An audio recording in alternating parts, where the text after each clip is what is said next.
welcome to my crazy life. It's Lori, and today I have a little different video for you. It is a short week at work, so I thought instead of doing my keto on Monday that we will talk about my weight loss journey. I have had several requests from folks asking kind of how this all took place and how I ended up on keto. Hi boys, I got both cats down here. So I took some time, I typed up the timeline, I have some pictures I'll share.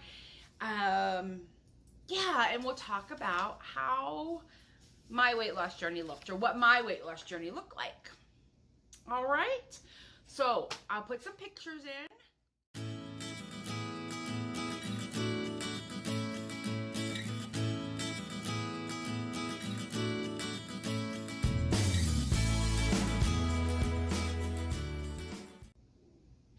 Okay, now,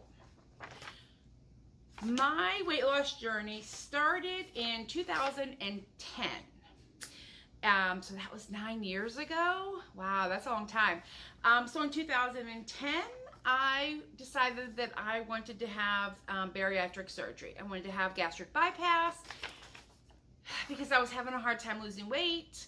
Read that I wasn't committed to any weight loss program, and I weighed 304 pounds, and it was just a miserable time physically in my life. I mean, I feel like I was a happy person, but I wasn't physically happy with myself. So, started a new job in 2010, and my insurance wouldn't pay for bariatric surgery. Now, I lived halfway pretty much in between Columbus and Cleveland at the time, working, and a friend of mine who was a nurse had found a clinical trial that I could apply to be on, and it was something new they were doing at in Cleveland at Case Western University. And the study was, could they staple your stomach from the inside out? And I think the people that they were really looking to do this for were the super morbidly obese, like 500-600 pounds, because it didn't require any cutting. It was non-invasive.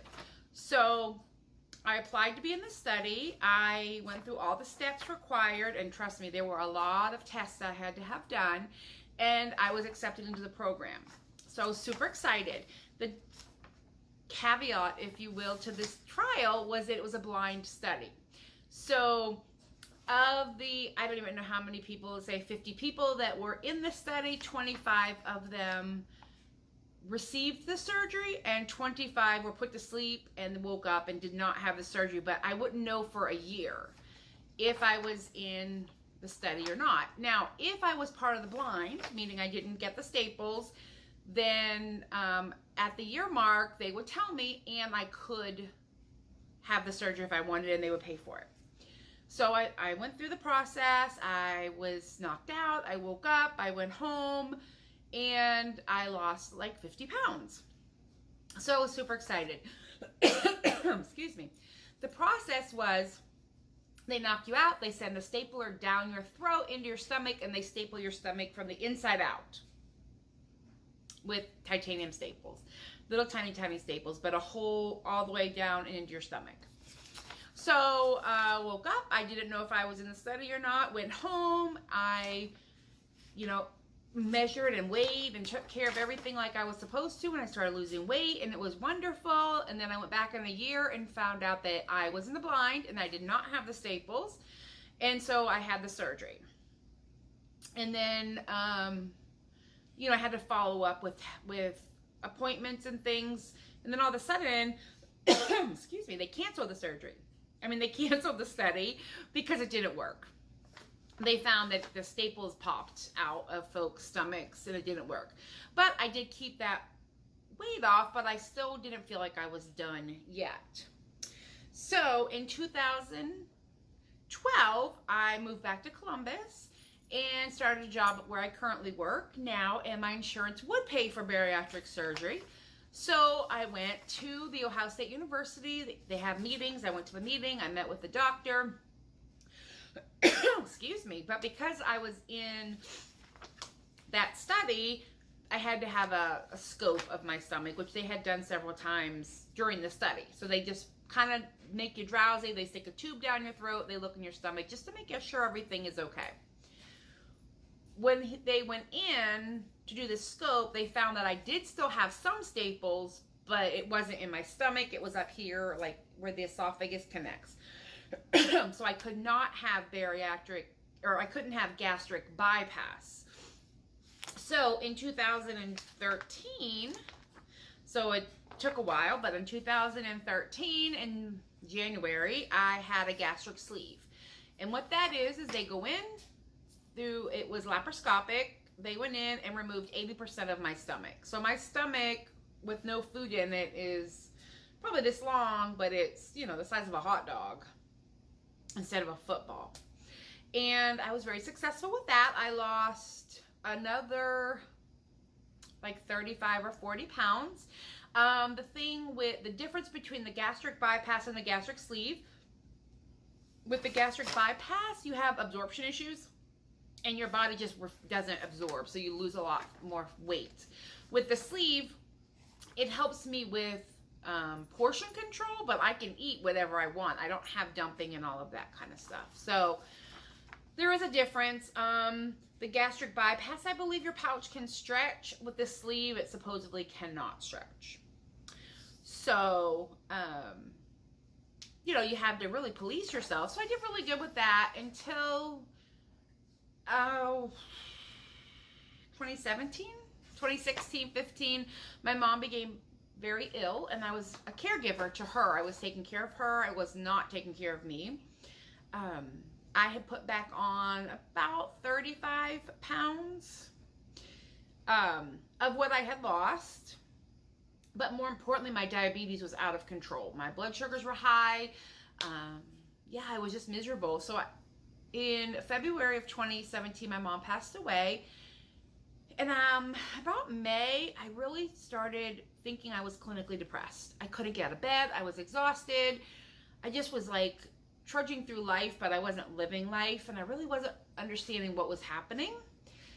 And then on June 5th, okay, backtrack. In the end of May, I started researching and I started thinking I need to get myself into control.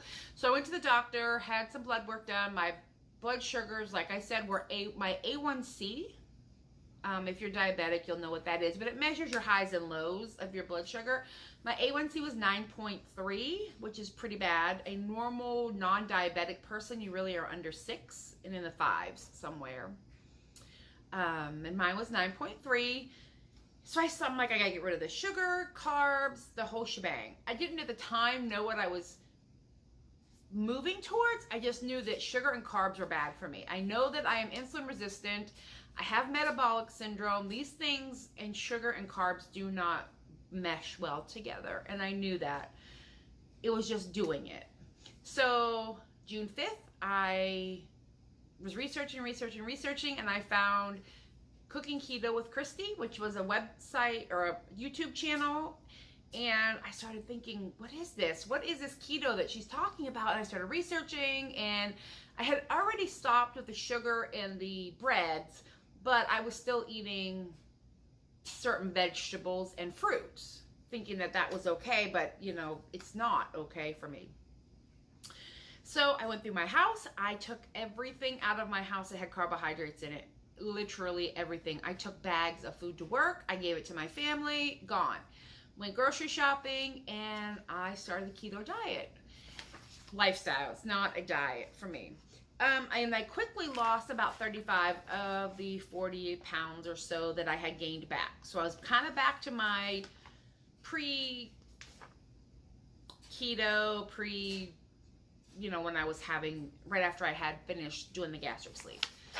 I've been 2 years clean, 2 years without sugar and carbs.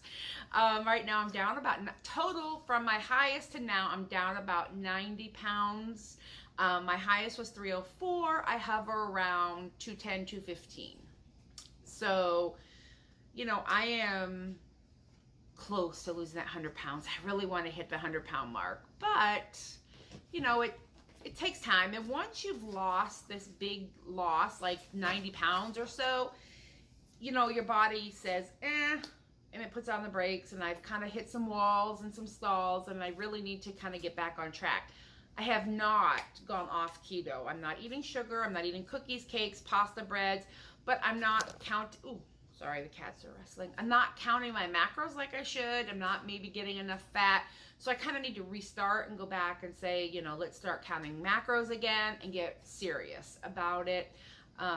Because I want to hit that 100-pound mark. And then my next goal is to get under 200 pounds. So, you know, but I'm also 48 years old. So we'll see how that all works out.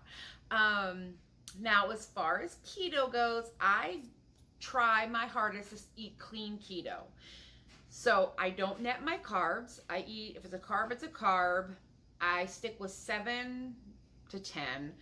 And that's kind of where the carb creep comes in. I need to get back to 7 or under carbs per meal. I need to stop snacking because I tend to be a snacker instead of a meal eater. And I eat late at night, which is terrible too. So those are the things I know that I need to dial back. But like I said, I do clean keto, so I count all my carbs. I don't, for the most part, eat aspartame, sucralose, which is Splenda. I don't eat maltodextrin, dextrose. I try to stick with stevia erythritol blend. Yes, I don't always, but that's my goal, is to stick with those sweeteners. I minimize my vegetables. I eat a lot of dairy and clean meats. I stay away from preservatives.